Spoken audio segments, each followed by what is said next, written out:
Después de un año de espera, por fin se jugaron la Euro y la Copa América, los cuales causaron varios movimientos en el ranking de la FIFA. En este video vamos a repasar todo lo que sucedió en ambos torneos etapa por etapa. Como hemos visto en videos anteriores, el ranking funciona a partir de un principio básico. Si ganas, vas a sumar puntos. Si pierdes, te los van a quitar. Y en los empates se puede sumar o restar. Cuántos puntos se ganan o se pierden depende de dónde esté tu rival en el ranking. Entre más alto esté, más puntos vas a obtener con una victoria. Si pierdes, entre más abajo esté, más costosa será esa derrota. Y en el caso de los empates, si es contra alguien que está arriba, vamos a sumar, pero contra alguien que esté abajo, nos van a quitar puntos. Para más detalles, pueden ver los primeros videos de este canal, donde explicamos a fondo cómo funciona la fórmula. Así es como lucía la tabla al inicio del torneo, con Bélgica a la cabeza, seguido de Francia y Brasil. Vamos a ver a cada equipo. Bélgica, gracias a su paso perfecto en la primera ronda, sumó 26 puntos. Francia sumó 13 puntos con la victoria ante Alemania, pero los empates con Hungría y Portugal le costaron 13 puntos, por lo que se quedó igual que como empezó. Brasil llevaba paso perfecto con 3 victorias en los primeros 3 partidos, pero ese empate con Ecuador en el último juego les hizo perder 11 puntos. Para ese compromiso, Brasil ya estaba clasificado y con el primer lugar de grupo asegurado, por lo que en el papel ese partido para ellos era solo un trámite. Sin embargo, no ganarlo les cuesta muchos puntos, ya que Ecuador es un equipo que está relativamente muy abajo en la clasificación. Por eso, para maximizar la suma de puntos en el ranking, hay que ganar todos los partidos. Inglaterra tuvo una situación similar, ganó 2 partidos, pero al no poder ganarle a Escocia, pierde algunos puntos. Portugal tuvo 2 resultados positivos, una victoria y un empate ante un rival que está arriba en el ranking, pero perder con Alemania le costó muchísimo, por eso acaban la primera ronda perdiendo puntos. España tuvo un inicio flojo y perdió puntos al no ganar los primeros 2 partidos. Luego se recuperó ganando el tercero, pero esos tropiezos iniciales hacen que solo le alcance para sumar 6 puntos totales. Italia tuvo una primera ronda perfecta, enfrentó a 3 rivales relativamente altos en el ranking y al ganarles a todos suma muchísimos puntos. Argentina perdió un par de puntos al empatar con Chile en el primer partido, pero luego se recuperó ganando los siguientes 3 y por eso también suma mucho. Con Dinamarca, la derrota en el juego inicial les costó muchísimos puntos, ya que Finlandia es un rival relativamente muy inferior. Luego volvió a perder puntos con la derrota ante Bélgica, y alcanzó a recuperar un poco ganándole a Rusia. Avanzó a octavos de final, pero perdió muchísimos puntos en el proceso. En esos días, México jugó un amistoso ante Honduras, pero al empatarlo, le cuesta puntos. Uruguay tuvo 2 resultados malos en sus primeros 2 partidos, y luego se recuperó en los siguientes 2, por eso en total solo le alcanza para sumar 3 puntos. Colombia es otro equipo que perdió muchos puntos ya que solo tuvo un resultado positivo en la primera ronda. Le ganó a Ecuador, pero el empate con Venezuela le cuesta y luego perdió los últimos 2, el más costoso ante Perú. Alemania sigue sin levantar, perdió con Francia, luego se recuperó un poco ganándole a Portugal, pero al final no pudo vencer a Hungría y eso le cuesta puntos. En total, solo suma 2. Suiza tuvo 2 resultados malos en los primeros 2 partidos y se recuperó ganándole a Turquía, pero acaba con menos puntos de los que inició. Misma situación para Croacia. El triunfo ante Escocia no es suficiente para compensar los primeros 2 resultados malos. Países Bajos fue otro equipo que tuvo una primera ronda perfecta y por eso sumó una gran cantidad de puntos. Estados Unidos no jugó, por lo que se queda exactamente igual. La primera ronda de Suecia fue casi perfecta. Ganó 2 partidos y empató ante un rival superior, por lo que termina sumando muchísimo. Chile sumó 10 puntos con el triunfo ante Bolivia y otro poco al empatar ante 2 rivales superiores, pero la derrota con Paraguay fue muy costosa y acaba con menos de lo que inició. Gales tuvo un resultado bueno, uno regular y uno malo, por lo que acaba con solo 2 puntos a favor. Si reacomodamos la tabla después de la primera ronda, veremos que hay una gran sacudida. Para este momento, Francia ya perdió el segundo lugar ante Brasil. Italia y Argentina, con sus buenos resultados, rebasan a Portugal y España, quienes tuvieron algunos tropiezos. Países Bajos saltó del lugar 16 al 9 y Suecia del 18 al 14, gracias a que sumaron muchos puntos y a que todos los que estaban por arriba de ellos sumaron muy poco o incluso perdieron. Por otro lado, a pesar de que avanzaron a la segunda ronda, Dinamarca cayó del lugar 9 al 13 y Colombia del 12 al 17 debido a sus malos resultados. Dinamarca ganó 1 y perdió 2 y Colombia solo ganó 1 de 4. Después comienza la etapa de eliminación directa, donde hay un ligero cambio en las reglas, el cual, como vamos a ver, va a tener muchas implicaciones que iremos comentando. Llegando a esta etapa, las derrotas en tiempo regular o tiempo extra ya no van a ocasionar pérdida de puntos. El ganador naturalmente sí suma, pero al perdedor ya no le van a quitar, simplemente se pone un 0. Tampoco hay diferencia entre ganar en tiempo regular o tiempo extra, ambas dan los mismos puntos, pero ganar en penales da menos. Una particularidad que tiene esta fórmula es que si llegan a penales, si gana el equipo que está arriba en el ranking, ambos van a sumar puntos. Naturalmente el ganador suma más. Pero si en esa tanda de penales gana el que está abajo, solo ese equipo va a sumar. El de arriba se queda en 0. Vamos a hacer otro video corto explicando esa situación que resulta algo curiosa. Primero vamos con los octavos de final de la Euro. Bélgica sumó otros 12 puntos al vencer a Portugal.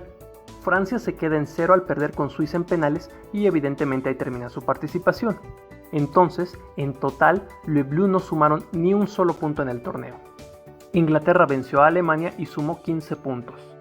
Italia sufrió más de la cuenta, pero finalmente le ganó a Austria y sumó 12 puntos. Portugal perdió y se queda sin puntos. España, en un partido dramático, venció a Croacia y eso le da 15 puntos. En una de las sorpresas del torneo, Países Bajos perdió con la República Checa y ya no puede sumar más.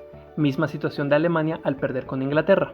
Si se han preguntado por qué ambos equipos llevan 3 años atorados en esas posiciones, es por cosas como esta. En este ranking, si no ganas tus partidos, no vas a sumar, y si no sumas, no puedes aspirar a subir posiciones. Dinamarca venció a Gales y sumó 16 puntos. Suecia perdió y hasta ahí llegó su participación. Suiza, tras su regreso heroico ante Francia y el triunfo en penales, suma 13 puntos. Croacia también pierde y dice adiós al torneo, lo mismo que Gales. Si reacomodamos la tabla, nos queda así. Algo que vamos a notar a partir de ahora es que ya no va a haber muchos cambios de posiciones. Esto se debe a dos razones. Una, que cada vez son menos equipos y menos partidos. Y dos, esta regla de que al perder ya no se te quiten puntos hace que el ranking se vuelva demasiado estático y en consecuencia sea más difícil escalar posiciones. Vamos a hablar más de este tema al final del video. Luego tenemos los cuartos de final de ambos torneos. Bélgica cayó ante Italia y hasta ahí llega en el torneo y en su suma de puntos. Brasil venció a Chile, con lo que sumó 12 puntos, misma cantidad que ganó Inglaterra al vencer a Ucrania. Italia venció al número 1 del ranking, lo cual naturalmente le da muchísimos puntos. Argentina venció a Ecuador y sumó 11 puntos. España llegó hasta los penales con Suiza y al ganar sumó 8 puntos. Uruguay perdió en penales con Colombia, pero como la celeste está por delante en el ranking, esa derrota los deja en 0. Mientras todo eso pasaba, México jugó 2 amistosos ante Panamá y Nigeria. Sin embargo, como fueron fuera de fecha FIFA, dan muy pocos puntos. Por eso, solo suma 3 puntos entre ambos juegos. Dinamarca sumó 15 puntos muy importantes con su triunfo ante la República Checa. Suiza perdió en penales, pero como estaba debajo de España en el ranking, la fórmula le da un par de puntos. Finalmente, Colombia venció en penales a Uruguay y sumó 12 puntos. Aquí es donde se empieza a notar más esto de que como no se pierden puntos, es más difícil ver cambios. En la parte de arriba ningún equipo se movió, solamente Dinamarca pudo escalar 3 posiciones y Colombia 1. Ya en semifinales, Brasil venció a Perú y sumó 12 puntos. Inglaterra hizo lo propio ante Dinamarca y sumó 17. Italia llegó hasta los penales para vencer a España y con eso sumó 8 puntos. Por su parte, Argentina venció a Colombia en esa misma instancia y sumó 6. España, a pesar de la derrota en penales, como está por debajo de Italia, suma un par de puntos gracias a la fórmula.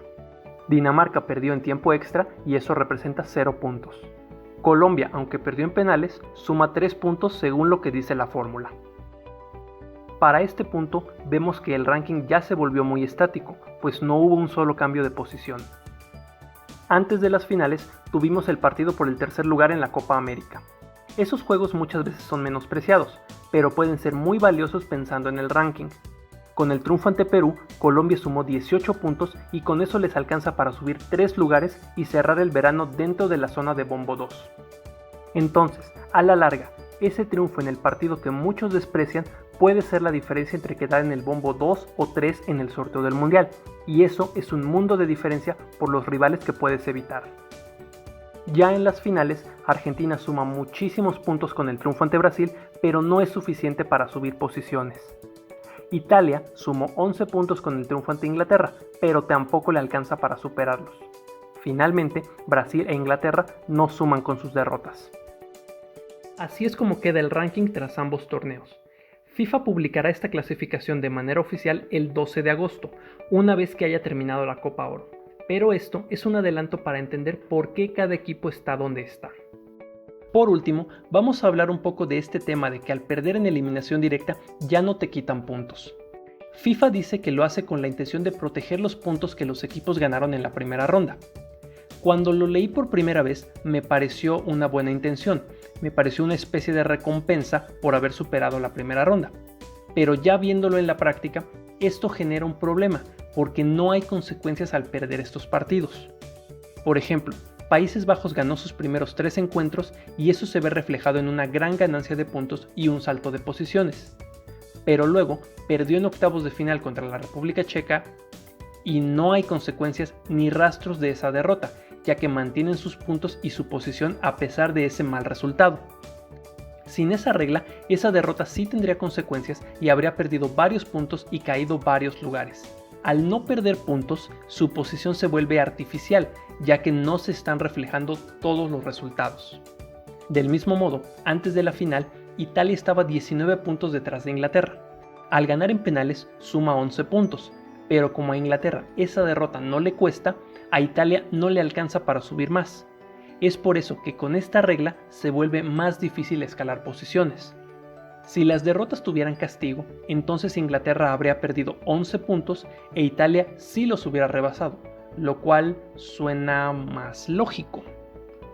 Además, esta regla lleva a cosas que tal vez parezcan un poco ilógicas.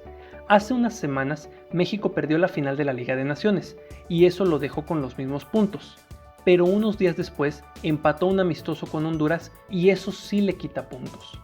Entonces, perder una final de una competencia oficial no tiene consecuencias, pero empatar un simple amistoso de preparación sí le afecta.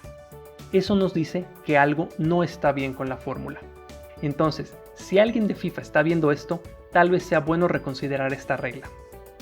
Una vez que termine la Copa Oro, haremos otro video con los resultados de ese torneo.